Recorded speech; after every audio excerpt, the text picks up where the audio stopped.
നല്ല മൊരിഞ്ഞ റാഗി ദോശയുടെ കൂടെ നല്ല പ്രോട്ടീൻ സമ്പുഷ്ടമായിട്ടുള്ള നിലക്കടല ചട്നിയും കൂട്ടിയിട്ടുള്ള ഒരു ബ്രേക്ക്ഫാസ്റ്റ് ഒന്ന് കഴിച്ചു നോക്കൂ.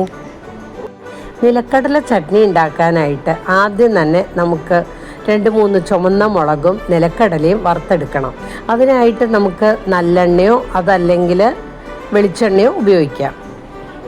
നിലക്കടല വറുത്തു മാറ്റിയതിന് ശേഷം അതേ പാത്രത്തിൽ തന്നെ ചെറിയൊരു കഷ്ണം ഇഞ്ചിയും ചെറുതായിട്ട് നുറുക്കി വെച്ചിട്ടുള്ള സവാളയും നമുക്ക് വഴറ്റിയെടുക്കാം. അത് പെട്ടെന്ന് വഴന്ന് കിട്ടാനായിട്ട് നമുക്ക് ആവശ്യത്തിനുള്ള ഉപ്പും ചേർക്കാം. സവാള വഴന്നു വന്നു കഴിഞ്ഞാൽ നമുക്ക് അതിലേക്ക് നുറുക്കി വെച്ചിട്ടുള്ള തക്കാളി ചേർക്കാം. പിന്നെ ഒരു പിടി മല്ലിയിലയും കൂടി ചേർത്ത് വഴറ്റിയെടുക്കാം. നല്ലോണം ചൂടറിയതിന് ശേഷം നമുക്ക് ഇത് അരച്ചെടുക്കാം.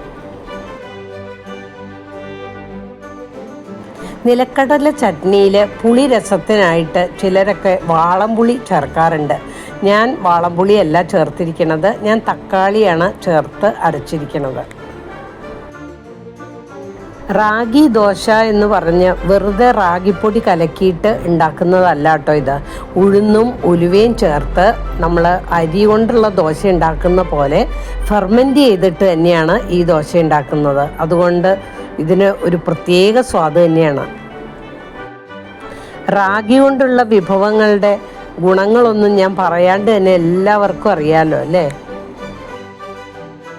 ഈ നിലക്കടല ചട്നി റാഗി ദോശയുടെ കൂടെ നല്ല ടേസ്റ്റാണ് കേട്ടോ. അപ്പോൾ എല്ലാവരും ഒന്ന് ഉണ്ടാക്കി നോക്കൂ കേട്ടോ.